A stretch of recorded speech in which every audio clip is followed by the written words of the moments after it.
එතකොට පින්වත්නි අපි අහලා තියෙනවා සංඝසතු දානෙ මහත්ඵල මහානිසංස කියලා නේ. ඒතර බුදුරජාණන් වහන්සේ නොඑක ආකාරයෙන් විස්තර කරන සාංගික දානෙමයි බලවත් කියලා. එක අවස්ථාවක බුදුරජාණන් වහන්සේට පුද්ගලිකව සිවුරක් ගෙනම පූජා කළානේ.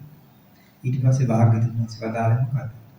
ඔබ සංඝයාට දෙන්න ගෝතමී කියවනේ. තුටි සාංගික දානෙමයි බුදුරජාණන් වහන්සේ වර්ණනා කරන්නේ. ඔබ අහලා තියෙනවා වේලාම කියන බ්‍රාහ්මණයා අපේ මහ බෝධිසත්වයෝනේ. අතීතේ වේලාම බ්‍රාහ්මණයා කියන්නේ රාජකීය පවුලේ රජපෞලේ ළමයිට උගන්වන ගුරුවරයෙක්. එයා රජපෞලේ ළමයිට උගන්වන ගුරුවරයෙක්. මේ වේලාම බ්‍රාහ්මණයා ගාවට රජපෞලට ළමයි වෙනවා ඉගෙන ගන්න. ආවට පස්සේ මේ බ්‍රාහ්මණයට තෑගි දෙනවා. තෑගි දෙන්නේ රත්තරන් පාත්‍රේ, මේක රත්තරකින් හදන පාත්‍රේ. මේකට රිදී පුරවනවා. රිදී පුරවලා එක් පාත්‍ර පියන වහලා ඒක එක තෑග්ගක්. රිදී පාත්‍රය හදනවා. රිදී පාත්‍රය හදලා ඒක පුරවන රත්තරන් වලින්. මේ රත්තරන් මාන චීනි දාලා පුරවනවා. පුරවලා ඒ පාත්‍රයේ පිටින් තෑග්ගක් දෙනවා. මෙහෙම තෑගි දෙනකොට ඇතෙක් තෑගි දෙනවා. ඇතෙක් කියලා කියන්නේ ඒ කාලේ ඇතෙක් කියලා කියන්නේ අද රාජකීය පවුලේ වාහනයක් වගේ. ඇත්ත තමයි ඒ කාලේ පාවිච්චි කරේ. එතකොට අද නම් රජපෞලේ කෙනෙක් පාවිච්චි කරන වාහනයක්. ඊට පස්සේ සියලු ආභරණ වලින් සරසපු කරත්තයක් දෙනවා. ඒක මේ රාජකීය පවුල් වල ඉහළම වටිනා දේවල් මේ වස්තු. මේවා දෙනවා. එක්කෙනෙක් දුන්නාට පස්සේ ඊළඟ රජපෞලේ ළමයා මොකද කරන්නේ? අර බලයිද? එයත් ඒව දෙනවා. මෙහිම පිරිකර ගොඩක් ගොඩ ගැහෙනවා 84000. හැම එකෙම 84000. එතකොට මේ විශාල පිරිකර ගොඩ දැකලා වේලාම බ්‍රාහ්මණයා මම මේවට ඇලිලා ඉඳලා වැඩක් නැහැ කියලා මොකද කරන්නේ? අර සියල්ල අත්හැරලා දානයක් දෙනවා. සියලු වස්තු දෙනවා. ඒතර බලන්න පින්වත්නි එක රත්තරන් පාත්‍රයක වටිනාකම කීයක් නේ? අපේ රත්තරන් පාත්‍රයක් තිබුණේ දසපුවක් හදලා පූජා කරනවා. කට්ටි බලන්නේ නේ. 84000. මෙච්චර විදක් කරලා තියෙනවා. රිදී පාත්‍ර 84000. ඇත්තු අස්යෝ අනිත් දේවල් 84000 ගන්න විශාල ධනියක් විදක් කරලා තියෙනවා. ඒතර කොයිතරම් මුදලක් වියදම් වෙන්නද? කොයිතරම් වියදමක් කරාද? ඒක අත්හැරීම වශයෙන් වේලාම බ්‍රාහ්මණයේ අත්හැරීම වශයෙන් ඒක මේ දන් දෙන කෙනාගේ පැත්තෙන් ඉහළින්ම තියෙනවා. නමුත් මේ වේලාම බ්‍රාහ්මණයා දන් පිළිගන්න පාර්ශවයක් හිටියේ නැහැ. වේලාම බ්‍රාහ්මණයට ඒ දාන දෙනකොට පිළිගන්න පාර්ශවයේ හැටියට ඒ කාලේ ඉඳලා තියෙන සාමාන්‍ය මිනිස්සු. සාමාන්‍ය තපස් රකින්න අය වගේ ඉන්න ඇති. බුද්ධ ශාසනයක් තිබිලා නැහැ. එතකොට මේ දානේ මහත්ඵල වුණේ නැහැ. එච්චර විදක් කරලා. නිකන් හිතලා බලන්න රත්තරන් පාත්‍ර 84000ක් වුණ රත්තරන් පාත්‍ර 10ක වටිනාකමක් කීයක් වෙයි? එච්චර විදක් කරලා මේ වේලාම බ්‍රාහ්මණයට දාන මහත්ඵල වුණේ නැහැ. බුදුරජාණන් වහන්සේ වදාළා මේ වේලාම බ්‍රාහ්මණයේ දානට වැඩි මේ බුද්ධ ශාසනේ එක මාර්ගඵලලාභී ශ්‍රාවකෙකුට දාන ටිකක් දුන්නා. අර 84000ක් වියදම් කරලා එච්චර දෙන දාන්නට බලවත් කියලා. එතකොට මේ වියදම් කරපු දාන්නේ කෑම අනුභව කරන්න කී දහක් ඉන්නද? කොයිතරම් මිනිසු ප්‍රමාණයක භුක්ති විඳින්නද ඒ දානෙදී? ඒක තියනවා කියනවා මේ කාලේ මිනිස්සු මේ මුකුත් වැඩ කරලා නැහැ. ගොවිතැන් කරනවා ඔක්කොම නවත්තලා. ඒක ආරංචි වෙලා වේලාම බ්‍රාහ්මණයාගේ දන්සලින් කාලා ඉමු කියන මිනිස්සු ඔක්කොම වැඩ කටයුතු නවත්තලා තිනවා. කාලයක් යනකම්. එච්චර විශාල පිරිසක් ඒවා කාලා ගියත් කෑම අනුභව කරලා ගියත් ඒ වේලාම බ්‍රාහ්මණයට මහත්ඵල වුණේ නැහැ කියන එදානේ. එයාගේ අත්තරම් දෙයට සාධාරණ පිනක් එයාට නැහැ කියන. නමුත් බුදුරජාණන් වහන්සේ වදාළා මේ බුද්ධ ශාසනය එකම එක ශ්‍රාවකෙකුට දුන්නොත් බුදු සසුනේ නිවන් මාර්ගයේ ගමන් කරන සෝතාපට්ටික ශ්‍රාවකෙකුට දුන්නොත් අර දානෙට වඩා බලවත් කියලා. මේක බුද්ධ වචනේ පින්වල. ඒකයි බුද්ධ ශාසනය මෙච්චර බලවත්. ශ්‍රාවක සංඝයා කියන්නේ ඉච්ඡර බලවත් එකයි.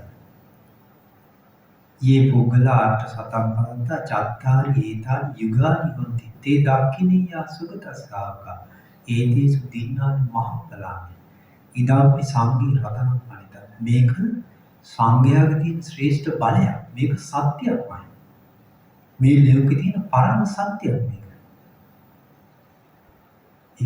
ඇත්ත සත්‍යයක් ලෝකේ බලයක් මේක මේ ශ්‍රාවක සංඝයාට එක බත් හැන්දක් දුන්නා ඒක ගොඩාක් බලවත්. බහලා තියෙන තව කතාවක් අර අංකුර බ්‍රහ්මණයේ කතාවනේ. අංකුර මේ දෙවියගේ කතාව අහලා තියෙනවනේ ඉන්දක දෙවියයි අංකුර දෙවියයි. ඒතර ඉන්දක දෙවියා එක බත් හැන්දක් දින දිව්‍ය ලෝකෙට. ඒ දියා බලවත් අංකුර දෙවියා ඇත්තට බලවත් නෑ. විශාල දානයක් දීලා.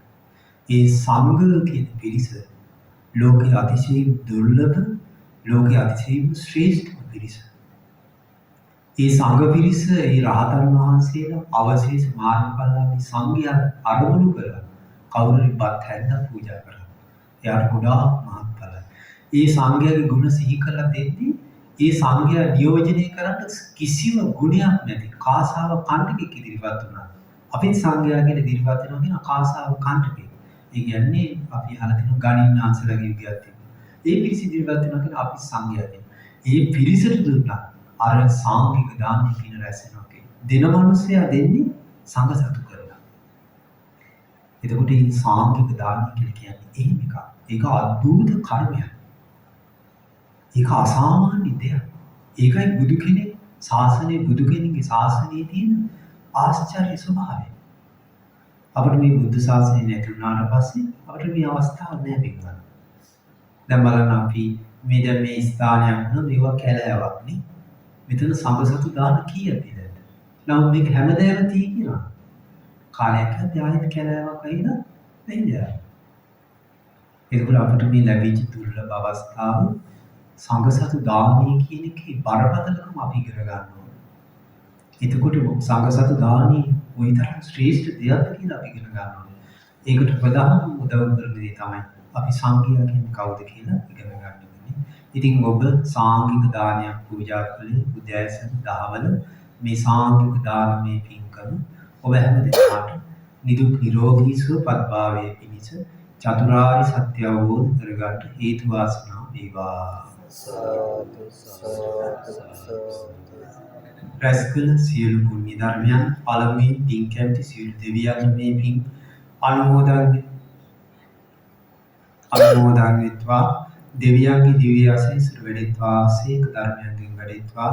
දෙවියන්ට උතුම් චතුරාර්ය සත්‍ය අවබෝධ කරගන්නට මේ පින් හේතු වාසනා වේවා.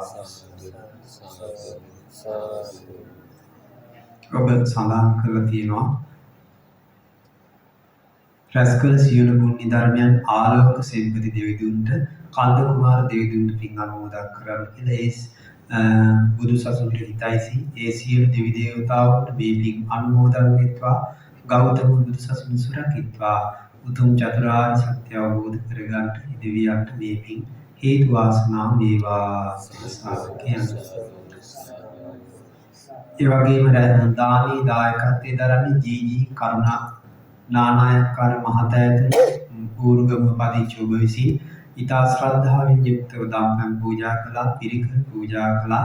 මේ නොයෙක් ආකාරයෙන් රැස් කළ සියලු පුණ්‍ය ධර්මයන් ඔබ නමින් මියගිය ඥාතීන් සිහිපත් කරගන්න.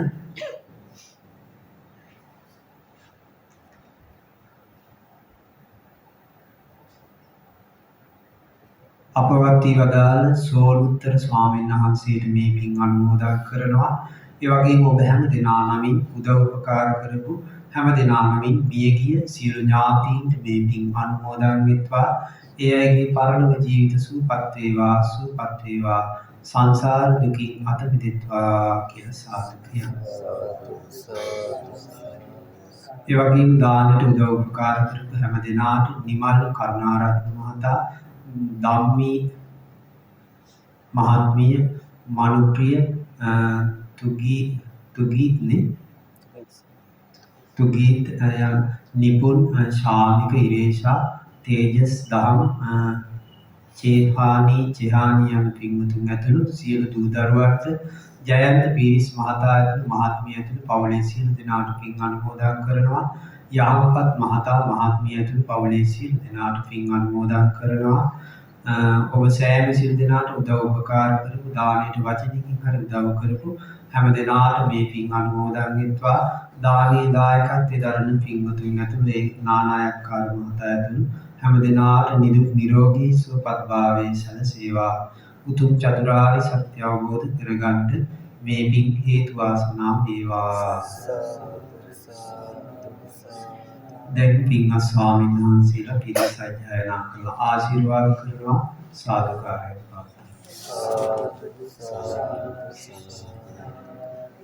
නමෝ තස්ස භගවතු අරහතෝ සම්මා සම්බුද්දස්ස නමෝ තස්ස භගවතු අරහතෝ සම්මා සම්බුද්දස්ස නමෝ තස්ස භගවතු අරහතෝ සම්මා සම්බුද්දස්ස කරණීය මත්ත්‍ය කුසලේන යන්තං සන්තං පදං අபிසමෙච්ච සක්කෝ ජෝච සෝජෝච සුවජෝචස්ස බුද්ධවදති මානි සන්තුස්සකෝච සුබරෝච අපකිච්චෝච සල්ලම් කරුත්ති සන්තින්දයෝච නිපකෝච අපගක්කෝ කුලේසු අනනුකිද්දෝ නච කුද්දං සමාචරේ කිංචි යේන විඤ්ඤෝ පරේ උපවදෙය්‍යුම් සුඛිනෝ වාකේමිනෝ හොන්තු සම්මේ සත්තා භවන්තු සුඛිතත්තා යේ චිපාන භූතස්සි තසාවාතාවරාමානවසේසා දීගාවායේ මහන්තාවා මජ්ජිමාරස්ස කානුකතුලා දිට්ඨාවායේ වාදිත්තා යේච දූරේ වසන්ති අමිදූරේ භූතාවා සම්භවේ සීවා සබ්බේ සත්තා භවන්තු සුඛිතත්තා නගරෝ පරං නිකුම්බේත ඥාතිමඤ්ඤේත කච්චචිනං කංචි ව්‍යාරෝසනා පටිග සංඥා ඥානමඤ්ඤස්ස දුක්ඛ මිච්ඡේය මාතා යතානි අංකුත්තං ආයසා ඒක කුත්තං අනුරක්ඛේ ඒවම්පි සබ්බ භූතේසු මාන සම්භාවයේ අපරිමාණං මිත්තං ච සබ්බ ලෝකස්මින් මාන සම්භාවයේ අපරිමාණං බුද්ධං අදෝච තිරියං ච අසම්බාධං අවේරං වසපත්තං තිට්ඨං චරං නිසින්නෝ වා සයානෝ වා යාවතස්ස විගත විද්දෝ ඒතං සතින් අදිත්තේය බ්‍රහ්මදීතං විහාරං විදමාහු දිට්ඨිච්ච අනුපගම්ම සීලවා දස්සනේන සම්පන්නෝ කාමේසු විනේය වේදං නහි ජාතු කබ්බසේයං පුනරේති භවතු සබ්බ මංගලං රක්ඛන්තු සබ්බ දේවතා සබ්බ බුද්ධානුභාවේන සදා සොත්ති භවන්තු තේ භවතු සබ්බ මංගලං රක්ඛන්තු සබ්බ දේවතා සබ්බ ධම්මානුභාවේන සදා සොත්ති භවන්තු තේ භවතු සබ්බ මංගලං රක්ඛන්තු සබ්බ දේවතා සබ්බ සංඝානුභාවේන සදා සොත්ති භවන්තු තේ සාදු ආශිර්වාද කරනවා.